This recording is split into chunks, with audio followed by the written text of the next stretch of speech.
Saudações, queridos irmãos, graça e paz seja com cada um de vocês.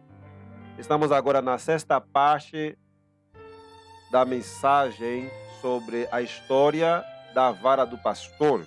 Como surgiu, como foi recebida a mensagem trazida por Victor Utef. E na última apresentação, nós colocamos os principais temas da mensagem da vara do pastor, que é um chamado para a reforma. Depois, o propósito fundamental da mensagem é identificar a identidade corporativa dos 144.000 de Apocalipse capítulo 7. Também vemos o tema de Ezequiel capítulo 9, que não foi o TEF que trouxe esse tema dentro da igreja adventista. Já pioneiros adventistas falavam dessa profecia, né? Ligando ela com Apocalipse capítulo 7, que é o selamento dos 144.000. Entre esses pioneiros temos Tiago White e Ellen White, que falou várias vezes sobre essa profecia de Ezequiel 9, né? Que também está na vara. Temos também o tema do julgamento investigativo para os vivos, né? Tá? Vamos ver agora o tema do reino, que é um dos assuntos mais controvertido né, e também mais rejeitado pela liderança, né, a liderança da Igreja Adventista do Sétimo Dia. É um assunto que divide, no caso, né? Ok? Então, vamos ver hoje o que diz, primeiramente, a Wikipédia, e depois eu vou falar um pouquinho sobre esse tema do reino. E, no final, vou apresentar os diferentes imagens que o irmão Victor trouxe na mensagem, né? As artes proféticas, né? As ilustrações proféticas que nós encontramos na mensagem da vara. Ok, o tema do reino. Vemos os principais temas do reino, né? Da vara, né? Agora estamos na parte do reino, que é o último tema, né? Tem vários, tem muito mais. Não dá para apresentar todo, para não fazer vídeos muito longos e cansativos, já que o povo também não tem tempo, o povo trabalha, o povo não tem tempo para fazer pesquisas longas e demoradas. Ok, estudos mais aprofundados você pode analisar no nosso canal A Voz de Ezequiel 9, se você ainda não se inscreveu no nosso canal, e se lhe interessa assuntos proféticos, então é o momento de você se inscrever agora, neste momento, né? Começamos com o nosso tema. O reino pré-milenar. O reino pré-milenar. Este conceito representa a mais ampla. Estou citando o Wikipédia, tá? Depois eu vou falar o dia e o ano que foi publicado essa matéria da Wikipédia, que é uma fonte neutra, que não é nem adventista nem davidiana. História só, né? Igual se você digita Ellen White na Wikipédia, você vai encontrar a história da Ellen White. Não criticando, difamando ela, mostrando o que ela fez, né? Eu acredito que nesse aspecto a Wikipédia está sendo muito responsável, né? E se houver erros, a igreja pode entrar em contato com os editores da Wikipédia para corrigir, né? Por isso eu gosto muito eu leio na Wikipédia a história da igreja, dos pioneiros, e não vejo assim ataque, nem assim, eles apresentam o que aconteceu, a vida, né? Um resumo da vida dessa pessoa, né? No caso, estamos estudando agora o caso da mensagem da vara do pastor. O reino pré-milenar, esse conceito representa a mais ampla diferença entre os davidianos e a teologia adventista do sétimo dia. O Oriente Médio tem um papel significativo na compreensão dos eventos do tempo final pelos davidianos.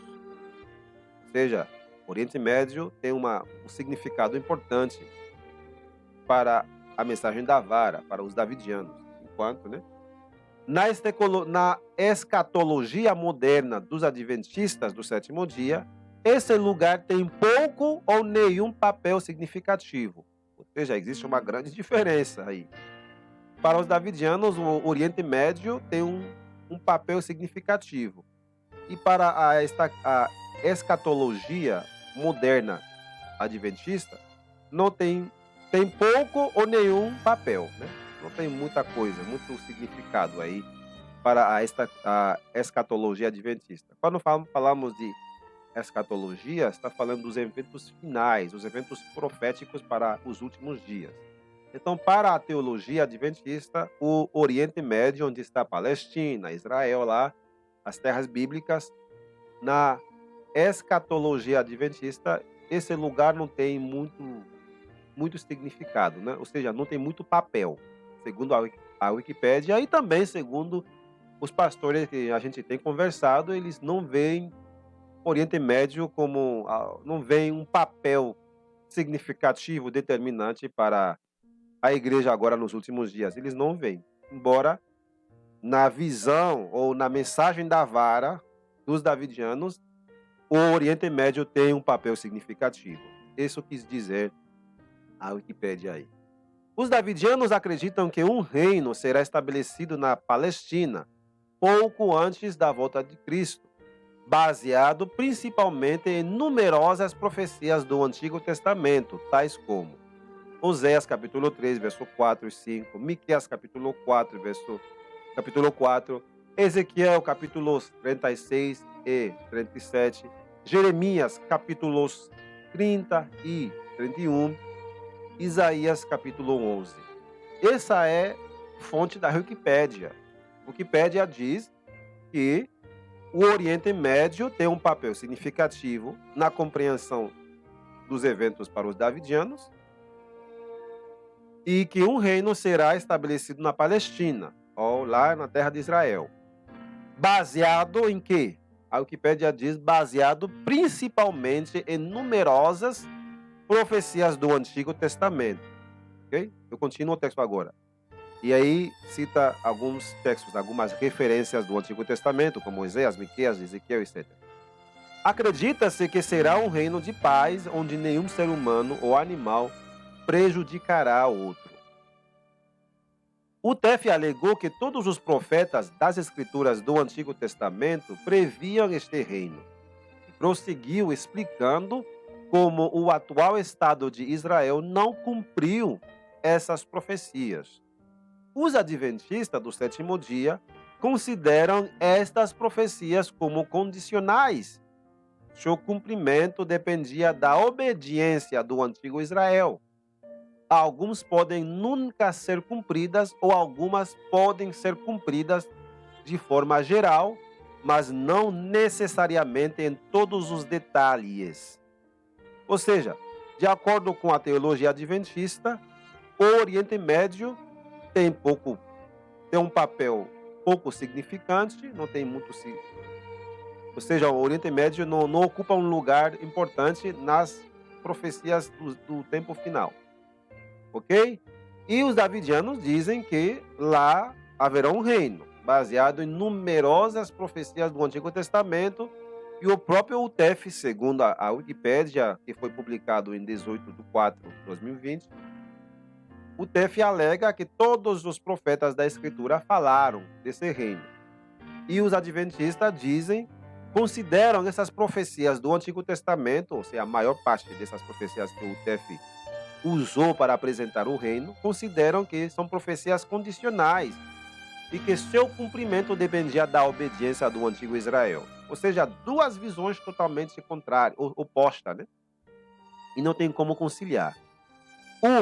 Que diz que essas profecias vão se cumprir, e outra visão que mostra que essas profecias não vão se cumprir do jeito que estão escritas, e que podem se cumprir de forma geral, mas não necessariamente em todos os detalhes. E isso é o que realmente a liderança, a teologia adventista defendem.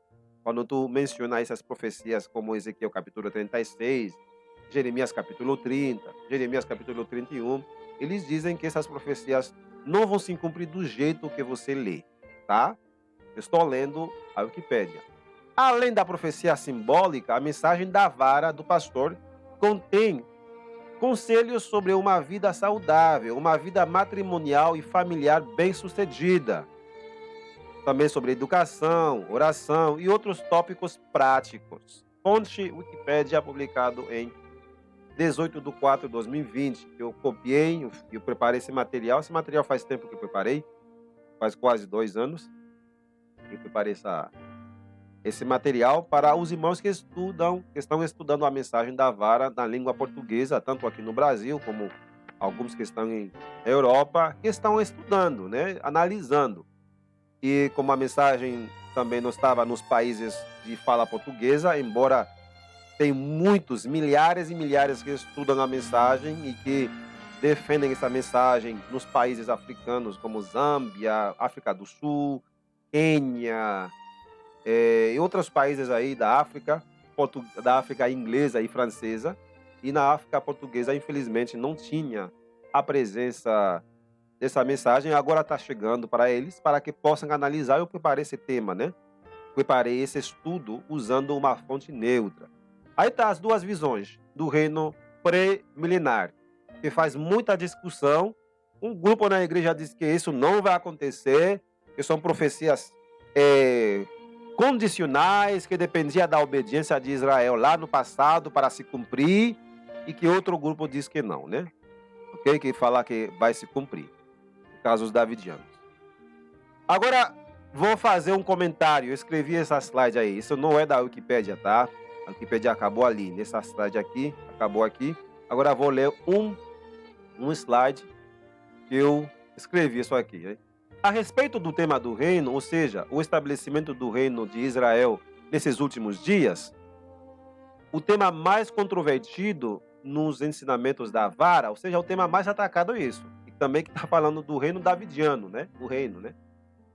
O TEF usou inúmeras referências dos profetas da Sagrada Escritura. Agora, você que tem caneta e papel para escrever, escreva a seguinte referência, como Isaías capítulo 2, verso 1 a 4, Miqueias capítulo 4, verso 1 a 5, Daniel capítulo 2, verso 34 a 35, 44 a 45, Isaías capítulo 11, verso 6 a 16, são referências.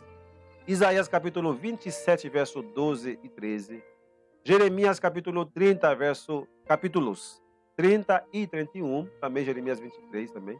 Jeremias 23, verso 5 a 8. Jeremias capítulo 3, verso 14 a 19. Oséias capítulo 1, verso 10 e 11. Oséias capítulo 3, verso 4 e 5. Ezequiel capítulo 11, verso 16 e 20, lembrando que Ellen White nos mandou a ler o 11º capítulo de Ezequiel, que tem uma mensagem especial para nós, né? Isso está no livro Ellen G. White Material, Materiais de Ellen G. White sobre 1888, onde ela nos manda a ler também o capítulo 11. Então, justamente esse capítulo fala do reino. Ezequiel capítulo 11, verso 16 e 20 a 20. Ezequiel capítulo 20, verso 32 a 42. Ezequiel capítulos 36 e 37. Ezequiel capítulo 34, versos 20 a 29. Amós capítulo 9, verso 9 a 15. Zacarias capítulos 8, 12, 14. Zacarias capítulo 2, verso 5 a 13. Atos capítulo 1, verso 6 e 7. Isaías capítulo 9, versos 6 e 7, né, que fala sobre a vinda do Messias, que iria se sentar sobre o trono de Davi. Ok? Etc. Então, baseado em passagens claras, inconfundíveis e simples, como essas passagens acima citadas, o TEF trouxe a doutrina do reino de Davi, ou o reino davidiano, o qual deve ser estabelecido pouco antes da volta de Jesus nas nuvens para levar o seu povo para o céu. Antes da volta de Jesus, o TEF diz que o reino vai estar estabelecido. Não é o TEF, ou seja, os profetas, né? Se você vê em Miqueias capítulo 4, você vê claramente que foi profetizado que nos últimos dias Deus ia restabelecer Sião, restabelecer o reino que foi derrubado no passado. Então é uma questão de você quer acreditar ou não, tá certo? Ok? Então, visto que a poderosa mensagem da vara, ainda eu falando, né? Isso não é Wikipédia, essa parte aqui, eu falando. Visto que a poderosa mensagem da vara do pastor não tem nada a ver com as doutrinas heréticas de Vernon Howell, que alegava ser o Davi antitípico, precisamos ir à fonte, que é a Bíblia, para descobrir o verdadeiro significado da palavra davidiano. Importante ir. Vamos lá, na Bíblia. Ok? Então, temos que abrir sua Bíblia, pegar a sua Bíblia e ver o que significa davidiano. Eu creio que na parte anterior, eu falei sobre o verdadeiro nome, né, significado da palavra da palavra davidiano, que tem a ver com Davi, não com Vernon Howell, não com o Tef. A palavra davidiano vem de Davi. E Jesus é da semente ou descendência de Davi. Então, se você é um cristão,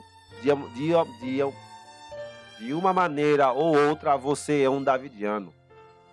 Você pode até se assustar, se ofender com essa palavra, mas você é. Não tem jeito. Tá certo? E o único que está colocando na cabeça do povo de Deus que davidiano tem a ver com inimigo da igreja, para tirar povo da igreja, que critica a igreja, que é servo de Satanás. Cuidado com davidianos, cuidado. O único que está preocupado em colocar essas ideias erradas na cabeça dos nossos irmãos é o próprio inimigo. Que o Deus que queria matar Davi, quando Saul lançou uma lança para matar Davi, e quando Davi foi defender a glória de Deus contra o gigante Golias, Golias queria matá-lo. Mas o que Deus fez? E deu um grande livramento para Davi. E Davi se tornou rei. E segundo a palavra de Deus, Davi é um homem segundo o coração de Deus. Não porque ele foi perfeito, a vida dele foi certinho. Não é isso. Mas a Bíblia diz que ele é o segundo o coração de Deus e foi escolhido a linhagem de Davi para nascer Jesus, humanamente falando. Ele é da descendência davídica, da descendência davidiana. E sobre o trono de Davi, ele vai se sentar. E já que ele não se sentou quando ele nasceu, ele não sentou, não ascendeu, não foi colocado no trono de Davi. Ele não. Você vê que não aconteceu isso. E também o trono de Davi não pode ser lá no céu, porque ele sempre se senta à destra do Pai. Sentou à destra do Pai, ele administra o universo com o trono de Deus, ele partilha o trono de Deus, né? Não é isso que diz a Bíblia? O trono do Pai, o trono de Deus e do Cordeiro. O trono de Deus e do Cordeiro não é o trono de Davi lá. Davi nunca reinou lá no céu. Tá certo? Então não se deixe confundir com ideias totalmente erradas, que não tem nenhuma base na Bíblia. Tentando denegrir Davi, tentando denegrir o reino de Davi, o trono de Davi ou o reino davidiano. A palavra davidiano é uma coisa, tem base e raízes profundas na Bíblia. Cada cristão, de uma maneira ou outra, é um davidiano. Porque partilha da descendência de Davi, que é Cristo. Cristo, cristão. E de onde vem Cristo? Davi. Então você é um davidiano.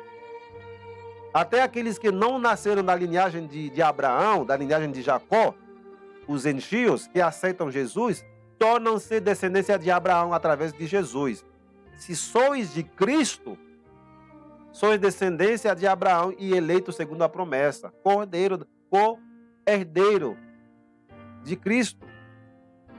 Irmãos do céu, não se deixem confundir com falatórios, falsas interpretações das Escrituras. Eu, no momento, eu estou sendo acusado de falso profeta, de falsas interpretações. Aí eu coloco esses textos aqui, que eu coloquei no estudo, né, bem claro. Isaías 1, verso 1 a 4, e Miqueias 4, verso 1 a 5, que a teologia adventista diz que são profecias condicionais, né? Aí eu pergunto, cadê as condições aí nessas profecias aqui citadas? Me mostra a condição. Enquanto a teologia moderna adventista diz que são profecias condicionais, né?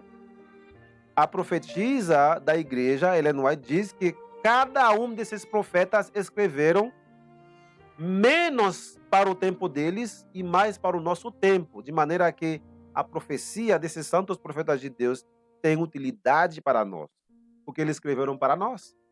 Na verdade, o título desse capítulo que está no livro Mensagens Escolhidas, volume 3, página 338, nos diz que os profetas, o título é Os Profetas Escreveram para o Nosso Tempo. Esse é o título do livro.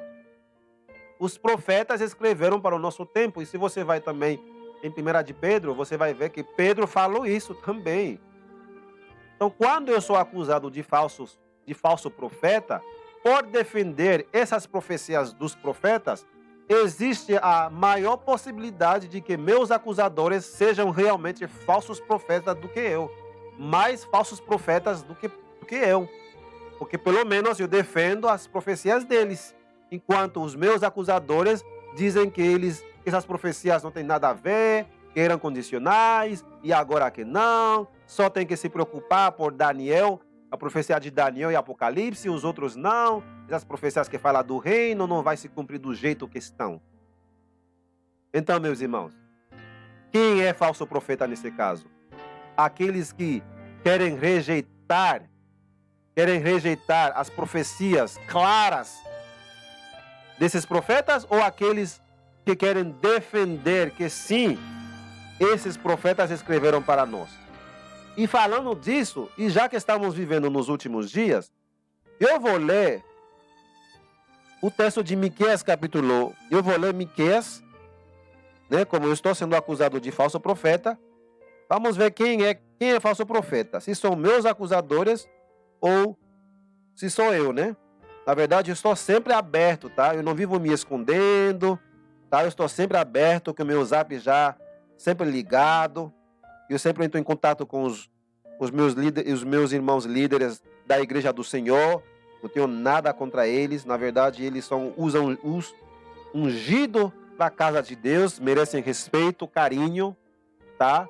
Apoio dos irmãos quando eles defendem o que é a verdade. Eles merecem o nosso apoio quando eles defendem causa nobre, causa que tem base na Bíblia, e também repreensão quando eles erram, porque todos nós somos seres humanos que erramos. Nada de animosidade. Na verdade, não sei porque muitos me odeiam, querem até me deportar daqui do Brasil, né? Dizendo que eu estou causando problema na Igreja de Deus. Mas falando desse tema do reino, veja só que diz Miqueias capítulo 4, verso 1, depois de falar que, no verso 12 do capítulo 3, por causa de vós, Sião será lavrado como um campo, e Jerusalém se tornará em montões de pedra, e o monte desta casa, que era na casa do templo lá, de Jesus lá, do Miqueias também, como os altos lugares de um bosque. Então, por causa dos pecados do povo na antiguidade, né?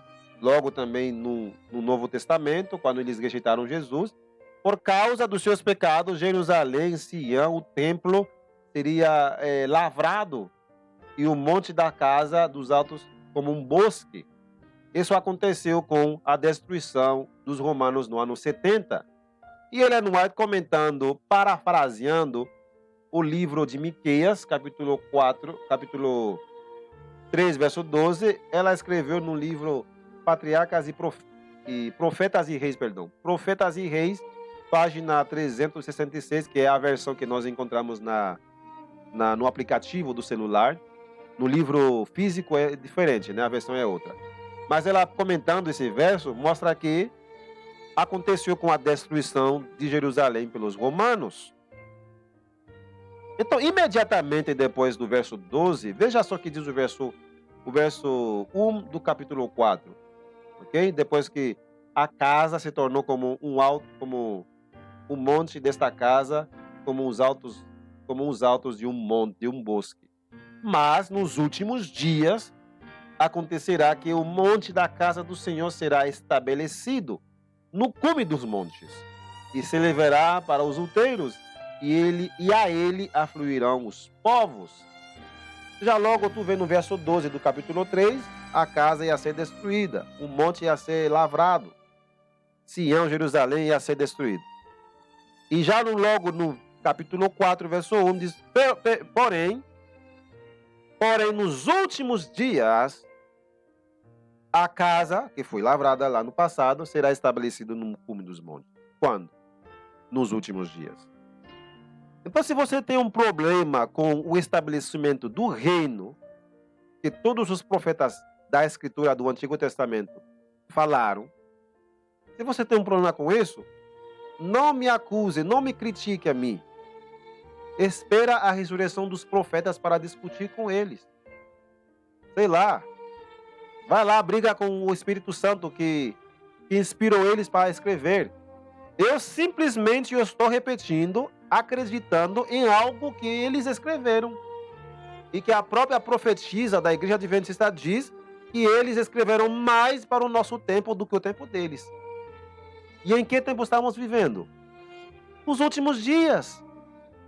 Agora, se teu pastor da tua igreja diz que essas profecias não têm nada a ver com a sua salvação e que são profecias condicionais, mesmo que nela não tem condição, nos textos aí citados, não tem condição, e que a própria Wikipédia diz que o TEF apresentou a mensagem dele baseado principalmente em numerosas profecias do Antigo Testamento.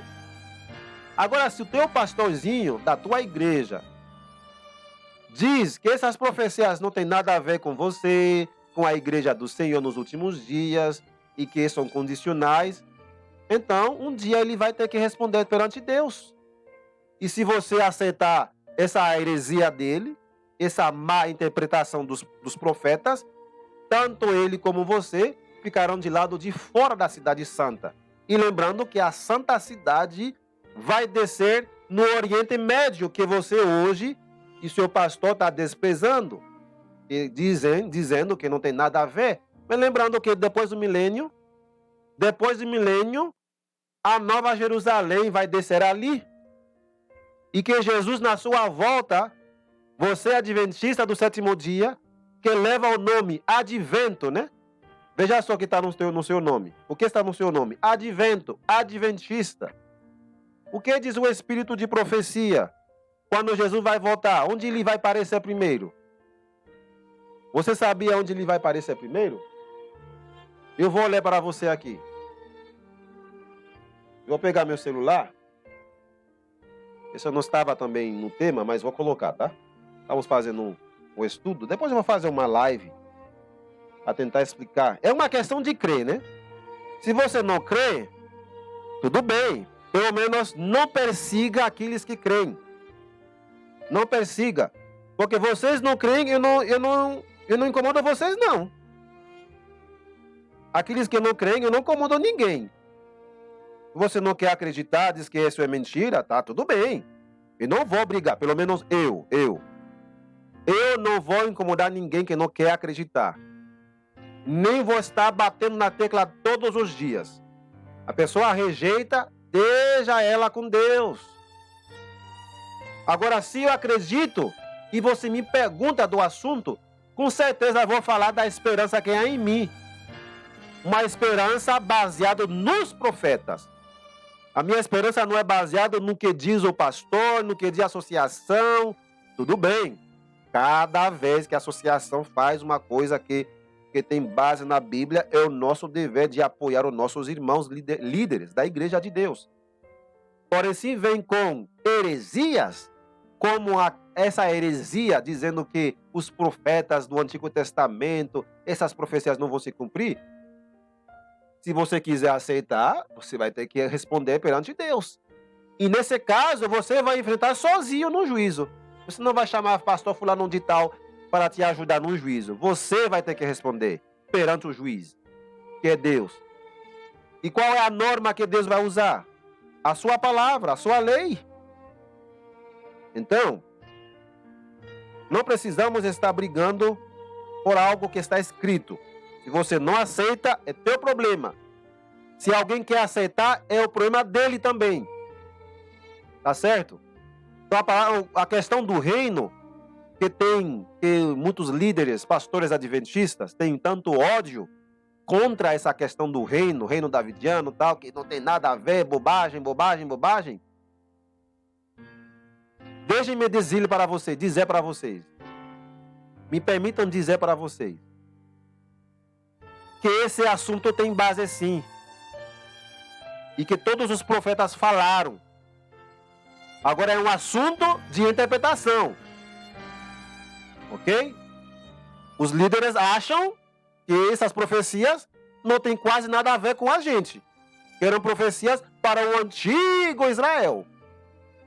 Eu estou lendo na Wikipédia e também estou lendo. Tem uma lição da Escola Sabatina que falou sobre Isaías, e falam isso também. Eles falaram isso na lição, que essas profecias eram condicionais.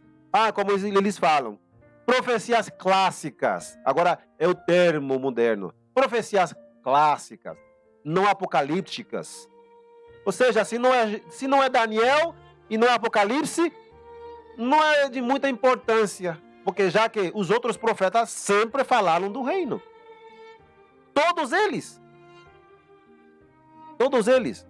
Agora eu estava falando do Oriente Médio, né? Oriente, que não tem quase nada a ver, que não tem muito papel significativo, né? Um papel significativo para a Igreja Adventista. E que para os davidianos tem um papel significativo, lógico, né? Vou dar as duas razões. E com essas duas razões, vamos passar pelas as ilustrações do TF aí. Veja só o que diz o TF aí. Que diz Ellen White, perdão. No livro Maranata, página 291, eu sempre falo com apoio de escritura, tá? Ou da Bíblia ou do Espírito de Profecia. Eu não vivo dizendo, eu acho que ela diz, Ellen White diz, mas sem referência. Ellen White diz, pode dizer qualquer um, e até colocar a palavra na boca dela. Coisa que ela nunca falou. As pessoas que não leem podem dizer, Ellen White diz, mas onde? Que livro? Agora vou ler uma coisa para vocês, né? Você que não está acreditando que Deus vai estabelecer o seu reino lá na Palestina, no Oriente Médio, no Oriente, ok? Primeiro você está sabendo, ou pelo menos deve saber, que a Nova Jerusalém vai descer ali. Pelo menos, no mínimo, um adventista tem que saber. Depois do milênio, onde está hoje a velha Jerusalém, vai descer a nova, né? A eterna, nova, beleza, bem mais, infinitamente mais bonita do que essa hoje que tem tanta briga, tá certo? Mas antes do milênio, na volta de Jesus, vamos ver onde Jesus vai aparecer. Bora lá. Vi uma nuvem flamejante aproximar-se de onde Jesus estava. Eu estou lendo Maranata, página 291. Então Jesus tomou seu lugar. Vou começar outra vez. Vi uma nuvem flamejante aproximar-se de onde Jesus estava. Então Jesus tomou seu lugar na nuvem que o levou para o Oriente, onde ela apareceu primeiro aos santos na terra. Uma pequena nuvem escura, que era o sinal do Filho do Homem. Enquanto a nuvem passava do Santíssimo para o Oriente, o que levou vários dias, a sinagoga de Satanás adorava prostrada aos pés dos santos. Então Jesus vai aparecer lá no Oriente. Ele voltará e deve aparecer onde? No Oriente. Por que ele aparece no Oriente? Ele diz assim, ele sai, enquanto a nuvem passava do Santíssimo para o Oriente, né? E na outra parte diz assim, Jesus tomou seu lugar na nuvem, o que levou para o Oriente, onde ele apareceu primeiro aos santos na terra. Então ele sai do lugar santíssimo e vai se apresentar aos santos na terra. Primeiro aos santos, depois você e eu sabemos que todo olho o verá. Todo olho, tanto Oriente, Norte, Sul, tudo. Mas a palavra de Deus diz que ele vai aparecer na terra, primeiro no Oriente, onde apareceu primeiro a seus santos na terra. Onde? Oriente. Então você que é adventista, que diz que o Oriente não tem nenhum papel significativo para ti, eu gostaria que você revise outra vez as suas crenças, tá? Porque pode ficar de lado de fora. E mais, qualquer pessoa que se atreva a rejeitar um profeta da palavra de Deus, seja quem for, infelizmente, está se colocando na categoria de falsos profetas, dizendo que eles escreveram lá para o antigo Israel. Veja a contradição. Ellen diz que eles escreveram para nós. Aqueles que querem combater a mensagem da vara dizem que são profecias clássicas, condicionais, feitas ao antigo Israel e que o cumprimento dessas profecias dependia, eu estou lendo aqui, dependia da obediência do antigo Israel. Veja que arrogância, que blasfêmia, esses homens pagos pelo santo dízimo do Senhor, eles têm essa arrogância para falar para o povo. E eles falam mesmo. Falando de Oriente, Ellen White diz que a nuvem vai aparecer ali. Mas não é só Ellen White. Vamos ver. Vamos ver o que diz. Vamos ver o que diz Mateus. Eu vou ler agora Mateus capítulo 20. Mateus capítulo 24, verso 27, para apoiar a ideia da profetisa Ellen White. Agora tem um texto bíblico que sim prova que Jesus aparecerá primeiro em Oriente e vai se manifestar a seus santos no Oriente, primeiro a seus santos na terra, né? Vou ler aqui esse texto outra vez. Desculpa, né? Falar isso aí. Ok? Então Jesus tomou seu lugar na nuvem e o levou para o Oriente, onde ela apareceu primeiro aos santos na terra. Ou seja, os santos serão os primeiros a ver Jesus na terra, quando ele voltar. Ele vai se aparecer primeiros a eles no Oriente. Tá certo? Mas o que diz a Bíblia? Mateus 24, 27. Porque assim como o relâmpago sai do Oriente e brilha até o Ocidente, assim também será a vinda do Filho do Homem. De onde sai o relâmpago? Do Oriente. E por quê? Porque no Oriente, nos últimos dias, segundo as profecias aqui nessa slide aqui que eu coloquei para vocês, haverá um reino lá. O povo de Deus estará reunido lá. Com certeza, não em todos, porque haverá outros que, segundo a própria Ellen White, estarão em outros lugares. Mas a maioria, a concentração maior do povo de Deus estará lá no Oriente. Que você aceita ou não, vai acontecer. E se você rejeita, você é um falso profeta. Ou está se colocando, infelizmente, na categoria dos falsos profetas que perseguiam os verdadeiros profetas que escreveram esses textos aqui. Pelo amor de Deus, irmão adventista, não faça isso com sua vida. Não faça isso. Por favor, não faça isso. Não rejeite nada que vem da palavra de Deus. Se você não entende, peça sabedoria a Deus. Tá certo? Porque assim como o relâmpago sai do Oriente e vai até o Ocidente, assim será a vinda do Filho do Homem. A vinda vai ser assim, porque a própria Ellen White diz que ele vai aparecer a seus santos no Oriente, primeiro a seus santos, e depois a todo mundo, com certeza. Sai do Oriente e brilha para o Ocidente, todo mundo vai ver, com certeza. Não vai ser só para os santos, e não vai ser algo invisível, não. E a gloriosa volta do nosso Senhor Jesus Cristo nas nuvens dos céus, mostrando-se primeiro no Oriente e depois, primeiro a seus santos no Oriente e depois todos o verão. Amém? Agora vamos ver algumas ilustrações proféticas da mensagem da vara do pastor. Porque temos aqui a mensagem do selamento dos 144 mil, retendo os 4 anjos.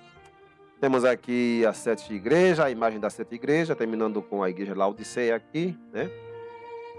Temos a profecia ou a parábola de Mateus capítulo 20, maravilhosa parábola.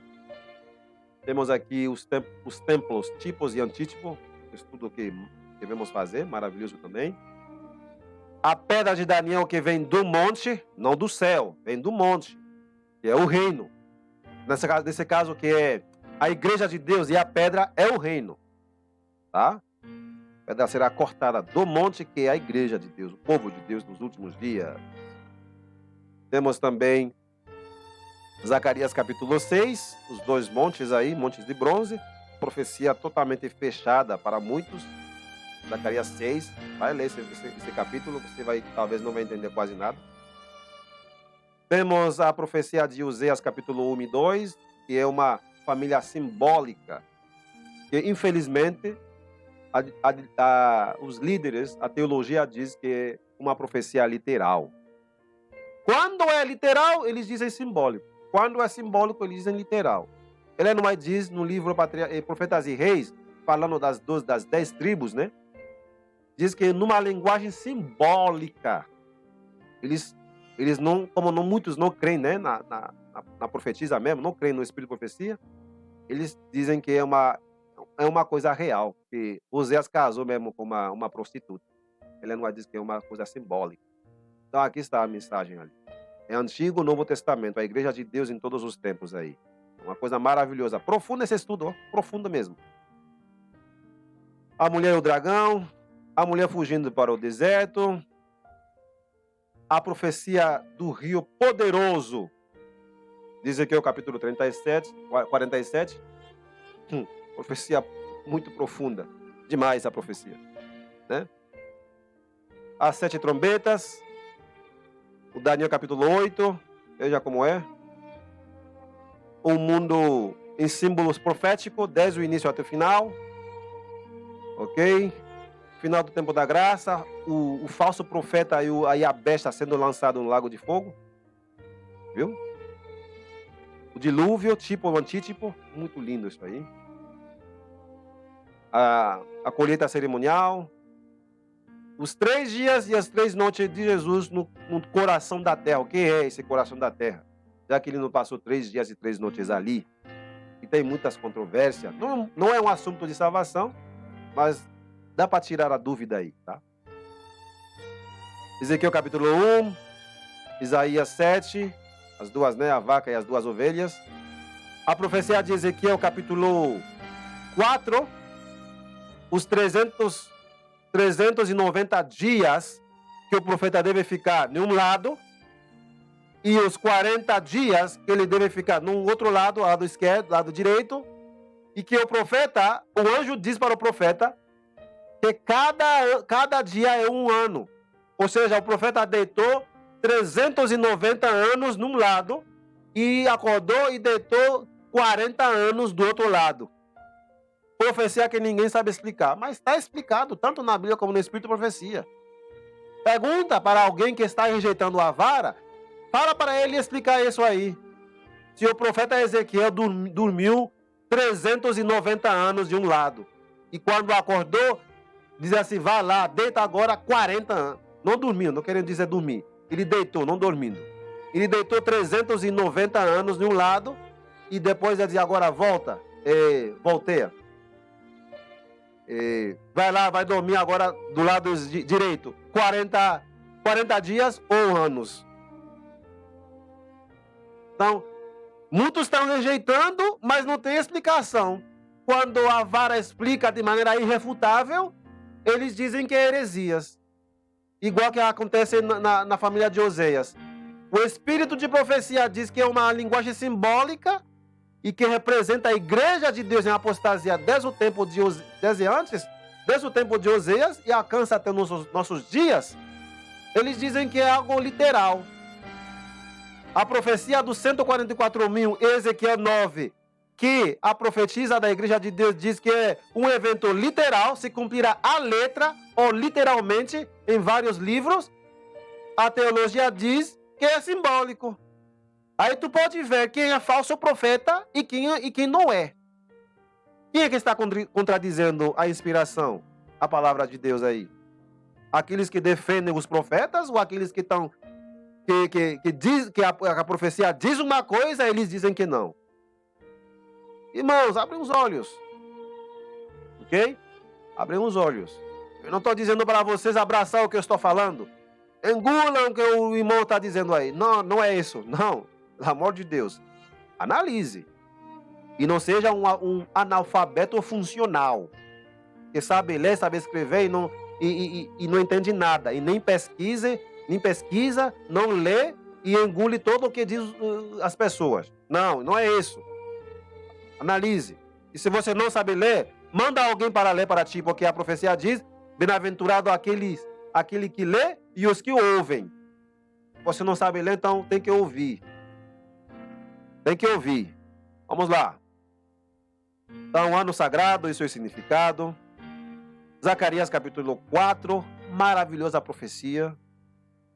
E a bandeira do reino que o TEF fez durante o seu ministério. Tá bom? Essas são algumas artes proféticas que veio com a mensagem da vara. Então, mostrando tanto pela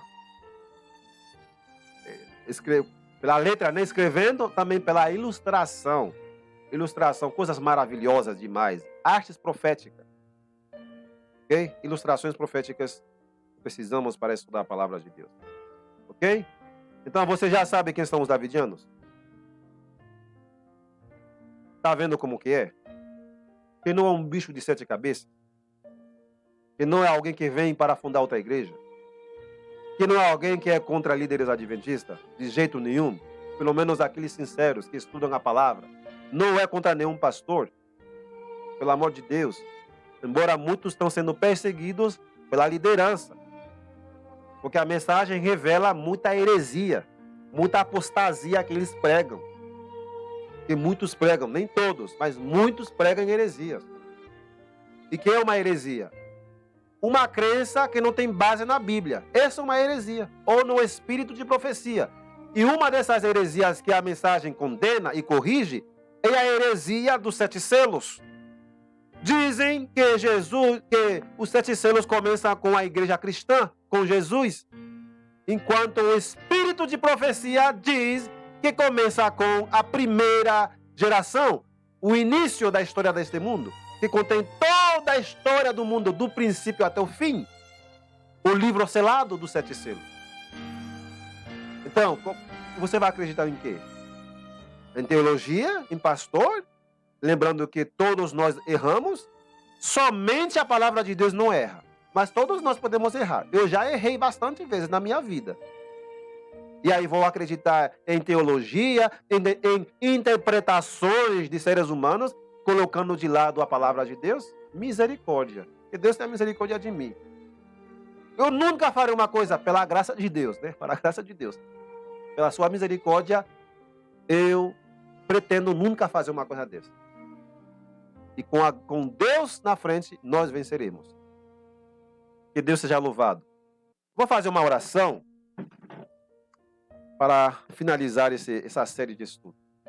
Pai querido que está no céu, louvado e engrandecido seja teu nome.